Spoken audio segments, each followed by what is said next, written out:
Hey, my lovely, wonderful, beautiful, handsome people, a pleasant New Year's Eve to everybody. Now, listen to me, wonderful people.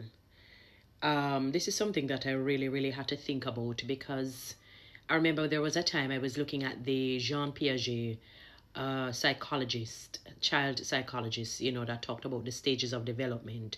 And that is why it is imperative, whatever you teach your children, overall between the ages of 0 to 12 overall, but there are pockets in which you have to concentrate on certain number of years. So the first 3 years you have to ensure that you get it right. It doesn't mean they're still not pliable and malleable. I mean, you can mold them after that, but you want to try and get it right those first 3 years.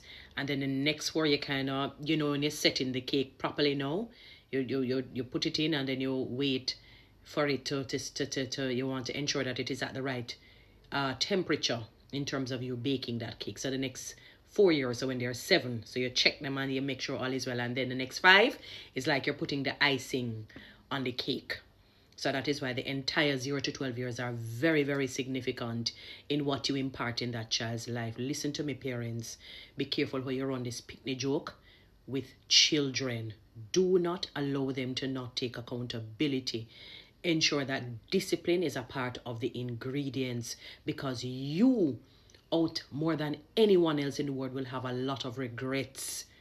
There are parents today who are having a lot of regrets because they failed to employ discipline in the mix in their raising and rearing of children. Now I can appreciate and understand old-time people who may not have been as, they may not have been academias, you know what I mean? They may not have had the first degree, second and third and whatnot, but they understood the importance of the segregation, parent and child. And I'm not talking about bullying or abuse. No, I'm not. A child must remain a child until he or she becomes an adult. Now, when you're having your adult conversation, certain things you do not have around the child. It shouldn't even be in earshot of that child, because that is why sometimes you find that child grows up and disrespects you. Because when they feel like the two on a chummy and they're on the same level, and then you want to know, hold them accountable when they reach us. So they're going to say, but you never did that before. You don't run no pickney joke with no pickney. Do not. When you see them saying certain things to adults and to others, you scold them right there and then you nip that thing in the bud. Don't laugh and say, Lord, a pickney. I don't care if they're 2 or they're 3. You nip it in the bud. You don't have to be abusive in doing so, but you nip that thing in the bud. You tell them, do not ever say this to somebody again. Do not ever do this to anybody again. Because I'm telling you, you as a parent, you're going to feel it in the long run. It's not so much the outsiders, The reason why you see a lot of, for example, killings and murders and all of it, it is because of the lack of boundary that these children are not being taught. No discipline. It's like anything goes. And then when they become monsters, you're in a state of shock, but you were warned. So to be forewarned is to be forearmed. The children who you see successful and respectful and honorable, it is because their parents were disciplinarians, but they had emitted the affectionate love as well. They were balanced. So we're not talking about you make them feel like, oh my God, you're a drill sergeant. Just a plain and solidly a drill sergeant around them. No, obviously not. But at the same time, you want to ensure that you are doing right by these children. You don't have certain kinds of conversation. If you're talking about something that is very deep and intimate, they're not ready for that as yet. You can explain some things in life as they get older, yes, and keep it very much real with them. But you have to be very careful in the kind of conversations you have around them. Let them see that separation, that you're the parent and they're the child. This thing about your body and bosom body. No. You can allow that, let the child know that he or she can trust you, that you won't sell them out, you won't betray them. So for example, if somebody comes and makes a complaint about them, you can ask them if this is true. And if it's a case where they need to apologize to the person right away, you can do that. You don't embarrass them. Don't do that. Don't teach them humiliation and so on as well.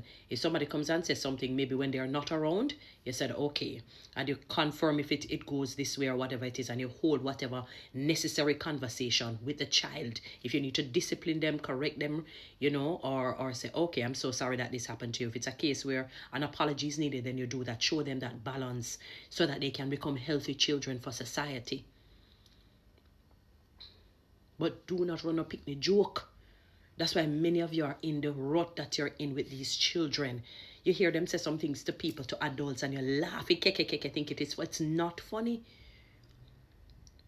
It is not funny when they're saying certain derogatory, disrespectful, dishonorable things to people. And it's a lot of it. Stop it. That is why old time people used to lick out on the teeth and go in a box on a head, spin around like owl, and lick out every rotten teeth out on a head. You're crazy. I can now understand and appreciate it in a sense. I'm not supporting abuse. Don't get me wrong. You understand me? You have to understand. You say this thing when I take out all discipline and Lord Jesus. Corporal punishment is needed, It is needed. The reality is that you don't beat on the bone structure areas where you can break their bones and abuse them. You beat like on the buttocks, where the bottom, where the muscle mass is thick. You understand? It's mostly muscle. So trust me. So what happens there when you beat them on it and the bottom sore, and then when they're ready to sit down on it and it burn them realize, oh my God, me can't take this anymore. So me now go give mommy and daddy any trouble because me can't take the bottom lick. It's too hot. Or if you give them a licking at the hand middle. Remember those days when them take the ruler and give some lick the teacher them? Right? Because they know that when they struggle for right, you realize, okay, you can't take it. So you mitigate the problems. Discipline is good. Discipline is good. It is love. It tells the child, make them hate you and vex. It's not even hatred. Make them say, I don't like man because it's all right. As they get older, they love you. That is why you see those children look out for them parents and do this and do that. You notice the ones who spoil the children abandon them. Check it. Look at the ratio. Go and check the statistics. It's the ones who end up spoiling the children. Those children end up abandoning them. Because they say, because of you, I'm now facing the difficulties of life. Some of them end up in prison. Some dead early. It's the disciplinarians that go at the ends of the earth for that parent. No run, no pick joke. No laugh when them do wrongs. Or they're being sinister-like and malevolent and saying very rude things because they learn from you, You think they don't learn. They learn through their senses. And they watch and them fast. Right? When you see them rude to adults, I know I understand why if a child gives trouble and the teacher beats them back in the day, and the teacher reports them to the parent, and the parent gives them a lick. What the parent is doing is reinforcing that you don't ever disrespect an adult again. Don't you ever dare do it. No run, no pick the joke. Now, I know you have some adults who are very rude and disrespectful and so on, and it's unfair to the young people. I do understand that, and there's a place to deal with that. But on the onset, teach your children to respect adults.